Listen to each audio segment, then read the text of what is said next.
లగచర్ల విషయంలో బీజేపీ ఎలాంటి స్టాండ్ తీసుకుంది, ఇప్పుడు ఏ విధంగా ఉంది మీకు రద్దు విషయంలో? ఈరోజు లగచర్ల భూసేకరణ విషయంలో ప్రభుత్వం వెనక్కి తగ్గడం ప్రజా విజయంగానే భావిస్తూ ఉన్నాం. ఎందుకంటే ఇది ఇప్పుడు జరుగుతున్నటువంటి విషయం కాదు. గత 9 నెలల నుంచి ఈ ఏదైతే లగచర్ల ఘటనకు సంబంధించిన విషయంలో అక్కడ ఉన్నటువంటి స్థానికంగా ఉన్నటువంటి రైతులు గిరిజనులు అందరూ కూడా ఆందోళన వ్యక్తం చేస్తూ ఉన్నారు. 1100 ఎకరాల భూమి ప్రభుత్వం ఎప్పుడైతే నోటిఫికేషన్ ఇచ్చి తీసుకోవాలనేటువంటి కార్యక్రమానికి తెరలేపిందో అప్పటి నుంచి వాళ్ళు వ్యతిరేకిస్తున్నారు.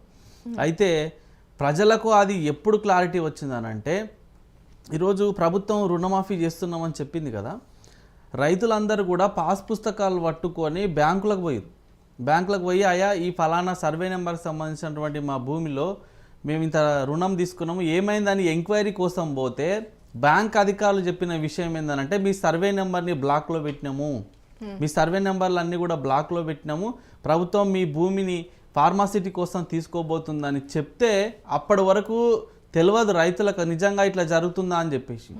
అప్పుడు రైతులు బ్యాంకు అధికారులు చెప్పినటువంటి విషయం మీద నివ్వెరపోయి పోరుబాట పట్టిరు. అక్కడ ఈరోజు స్థానికంగా మంచిదే, మేము ఎక్కడైనా పరిశ్రమలను ఎస్టాబ్లిష్ చేయడంలో తప్పులేదు, కానీ భూములను బలవంతంగా గుంజుకునే ప్రయత్నం చేస్తే అక్కడ ఉన్నటువంటి స్థానికంగా ఉన్నటువంటి వాళ్ళ గిరిజనులు రైతులందరూ కూడా ఎదురు తిరిగిరు.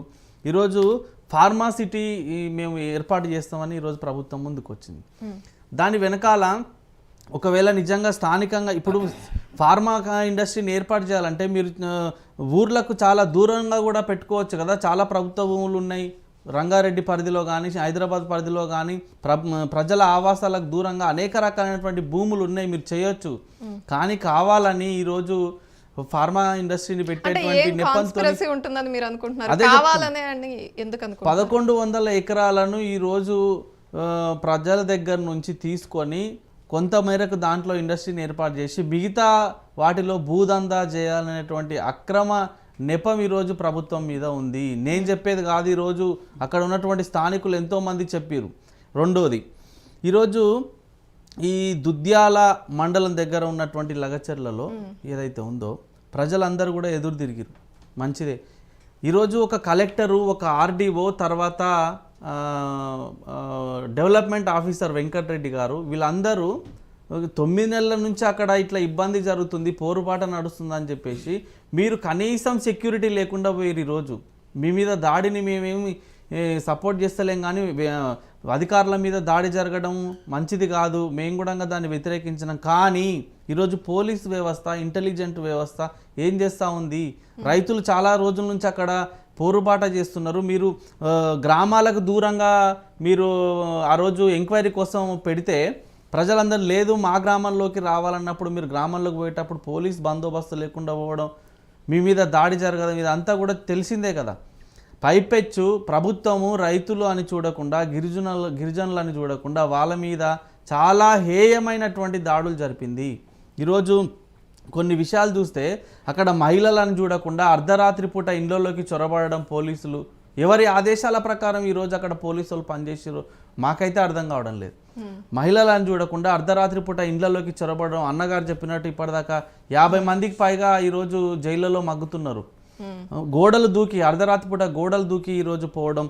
తర్వాత ఇంకొకటి, అక్కడ స్థానికంగా కరెంటును బంద్ చేసి ఇదేమన్నా జమ్మూ కాశ్మీర్లో ఉన్నటువంటి ఉగ్రవాదుల సంస్థలను ఏరివేసే కార్యక్రమం అండి ఏమన్నా? ఈరోజు గ్రామీణ ప్రాంతాలలో అమాయకపు గిరిజనులను, రైతులను హింసించడం కోసం, వాళ్ళ మీద అక్రమంగా కేసులు బనాయించి జైళ్ళకు పంపడం కోసం మీరు ఈరోజు అర్ధరాత్రి పూట కరెంటును బంద్ చేయడం, ఇంటర్నెట్ సేవలను కూడా బంద్ చేసిరు. అక్కడ ఇంటర్నెట్ సేవలను బంద్ చేయడం, తలుపులను బద్దలు కొట్టడం, కిటికీలను బద్దలు కొట్టడం. ఒకవేళ ఇంకొక విషయం, నాకు స్థానికంగా ఉన్న ఒక మిత్రుడు నాకు ఫోన్ చేసిండు, ఏందయ్యా మా దగ్గరికి పోలీసు వాళ్ళు ఏ రోజు వస్తారో మమ్మల్ని అరెస్ట్ చేస్తారో అని భయంతో మేము ఇళ్లల్లో ఉండలేము, మా ఇళ్లలో ఉన్నటువంటి ఆడవాళ్ళు మాత్రమే ఉంటున్నారు, పిల్లలు మాత్రమే ఉంటున్నారు, మేము మాత్రం ఇళ్లను వదిలిపెట్టి పంట చేలల్లో పోయి దాక్కుంటున్నామని చెప్తున్నారు ప్రతిరోజు. అంటే ఏ క్షణాన పోలీసులు వస్తారో అరెస్టు చేస్తారో తెలియనటువంటి పరిస్థితి ఉందన్న, మమ్మల్ని హింసిస్తూ ఉన్నారు, బాధ పెడతా ఉన్నారు, అక్రమంగా కేసులు బనాయిస్తూ ఉన్నారు, జైళ్ళకు పంపిస్తున్నారు అని చెప్పేసి వాళ్ళు వాళ్ళ పొలాల వైపు దాక్కుంటున్నారంట. కొంతమంది అయితే ఊరిని వదిలిపెట్టి వేరే గ్రామాలకు పోయిర్రు. అంటే మమ్మల్ని ఏడ పట్టుకుంటారో, మా మీద ఏడ కేసులు పెడతారో, జైలుకు పంపుతారో అని చెప్పేసి ఇప్పటిదాకా వాళ్ళ స్వగ్రామాలకు కూడా తిరిగి రానటువంటి వాళ్ళు చాలా మంది ఉన్నారు. ఈ కాంగ్రెస్ పార్టీ నాయకులకి ఇట్లా నేను చెప్తే బాధ కలగొచ్చు, ఇబ్బంది కలగొచ్చు కానీ నేను మాట్లాడిన లగచర్ల ఘటనకు సంబంధించి స్థానికులతోని ఏం జరిగిందని. కాబట్టి నేనేమంటున్నా, ప్రభుత్వానికి అభివృద్ధి చేయడం, ఉద్యోగాలు కల్పించడం, పరిశ్రమలు పెట్టడం ఆలోచన మంచిదే, దాన్ని ఎవరు కూడా వ్యతిరేకించరు. కానీ the process of beginning establishing the industries or pharma ఏదైనా సరే, నేనేమంటున్నా, ఈరోజు ప్రజలకు వ్యతిరేకంగా పనిచేస్తే ఏ రకంగా ఉంటుందో లగచర్ల ఘటనను చూసి మనం తెలుసుకోవచ్చు. ఇదే కాకుండా నిర్మల్ దగ్గర కూడా మీరు చూసారు మేడం, ఇథనాల్ పరిశ్రమకు సంబంధించి ఇథనాల్ పరిశ్రమను అక్కడ వ్యతిరేకంగా పెడితే అక్కడ కూడా చాలా రోజుల నుంచి ఇష్యూ నడుస్తుంది. ప్రజలందరూ కూడా వ్యతిరేకత వ్యక్తం చేస్తున్నారు, రోడ్ల మీదకి వచ్చి ధర్నాలు చేసిర్రు. ఇథనాల్ పరిశ్రమ వద్దు మాకు ఇక్కడ, ఎందుకంటే విషపూరితమైనటువంటి వ్యర్థాలు అక్కడ నుంచి విడుదల అవుతాయి, తద్వారా మా బిడ్డలకు ఇబ్బంది అవుతుంది, అనారోగ్య సమస్యలు వస్తాయని చెప్పేసి స్థానికంగా ఉన్న వాళ్ళు అక్కడ చేసిర్రు. కానీ అక్కడ కూడా పట్టించుకోలే. అప్పుడు ఏం చేసిర్రంటే, స్థానికంగా ఉన్నటువంటి కుటుంబాలతో సైతం మొత్తం పిల్ల జల్ల ముసలి ముతక మహిళలు తర్వాత ముసలోళ్ళు అందరూ కూడా వచ్చి ఈరోజు రోడ్ల మీదకి వచ్చి ధర్నాలు చేసి 24 గంటల పాటు నిరవధికంగా ధర్నా చేసిర్రు. అక్కడ కూడా పోలీసులు లాఠీ చార్జ్ చేసిర్రు అక్కడ ఉన్నటువంటి స్థానికుల మీద. అయినా కూడా తగ్గకుండా చేసినందుకు ప్రభుత్వం స్పందించి వెంటనే కలెక్టర్ గారు, స్థానిక ఎస్పీ గారు అందరు స్పందించి ఈరోజు వాళ్ళని చర్చలకు పిలిచి ఇప్పటికైతే ఆపుతున్నాము, దాని మీద ముందుకు పోమని చెప్పేసి అక్కడ కూడా ఇథనాల్ పరిశ్రమ మీద జరిగింది. ఇట్లా ఈరోజు కాంగ్రెస్ పార్టీ చేస్తున్నటువంటి అన్ని ఎప్పుడు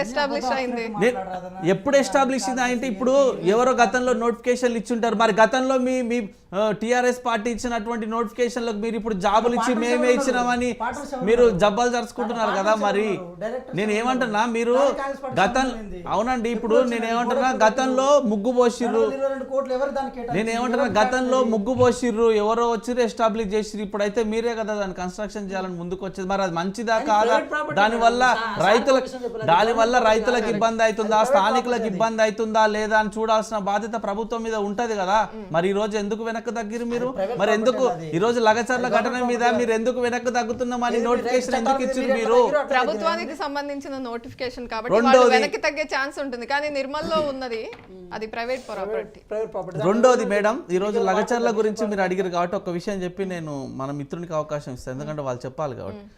ఈరోజు భారతీయ జనతా పార్టీ ఆధ్వర్యంలో లగచర్లలో జరిగిన ఘటన మీద స్పందించి మా నాయకురాలు మహబూబ్ నగర్ స్థానిక ఎంపీ అయినటువంటి డికే అరుణ గారు, తర్వాత ఈటల రాజేందర్ మల్కాజ్గిరి ఎంపీ గారు, తర్వాత మా శాసనసభ పక్ష నేత ఏలేటి మహేశ్వర్ రెడ్డి గారు, వీళ్ళందరూ కూడా ఒక బృందంతో లగచర్లకు పోయేటువంటి ప్రయత్నం చేశారు. 144 సెక్షన్ పెట్టి ఎవ్వరు కూడా ఈ గ్రామంలోకి రావద్దని చెప్పేసి అక్కడికి రాకుండా ప్రతిపక్ష పార్టీలను రాకుండా అడ్డుకున్నటువంటి ఇష్యూస్ వచ్చినప్పుడు శాంతి భద్రతల్ని చూసుకోవాల్సిన బాధ్యత ప్రభుత్వం మీద ఉంటుంది. కొన్ని ఇష్యూస్ లో వారు అలాంటి చర్యలు ఏం జరిగిందో మేడం, ఇప్పుడు ఆడ కరెంటు బంద్ చేసిర్రు, ఆడ ఇంటర్నెట్ బంద్ చేసిర్రు, మహిళలను చూస్తలేరు, అక్కడ ఉన్నటువంటి వాళ్ళు పురుషులందరూ కూడా పారిపోయేటువంటి ప్రయత్నం చేస్తా ఉన్నారు, ఇబ్బందులకు గురవుతున్నారు. ఏం జరుగుతుందో అని తెలుసుకున్నటువంటి బాధ్యత మా మీద లేదా? ఈరోజు పోవాలనా వద్దా? అది అక్కడ పోనీయనందుకు ఈరోజు ఎవరినైతే అక్కడ అందరినీ కూడా అక్రమంగా అరెస్ట్ చేసి కేసులలో ఇరికించి జైల్లో పెట్టిరో, సంగారెడ్డి జైల్లో, అక్కడ పోనీయనందుకు మా నాయకులు సంగారెడ్డి జైలుకు పోయి వాళ్ళని పరామర్శించడం జరిగింది. నాకు తెలిసి కొన్ని రోజుల్లోనే ఈ రోజు నోటిఫికేషన్ విత్డ్రా అయింది కాబట్టి డెఫినెట్గా వాళ్ళకి బెయిల్ వస్తుంది. వచ్చినాక వాళ్ళు బయటకు వచ్చినాక చెప్తారు వాళ్ళని ఎట్లా హింసించారు, ఎట్లా కేసులు పెట్టారు, ఎట్లా ఉరికిచ్చి కొట్టిర్రు అనేది వాళ్ళు బయటకు వచ్చినాక అయితే తెలుస్తుంది కదా. రైట్, వెంకట్ నాయక్ గారు. మేడం, ఇప్పుడు నేను విషయం చెప్పాలి ఏంటంటే, అన్న ఒక మాట చెప్పారు, అమిత్ షా గారు ఉన్నారు కదా ఇప్పుడు కేంద్ర హోంశాఖ, నువ్వు దీని గురించి చెప్పు.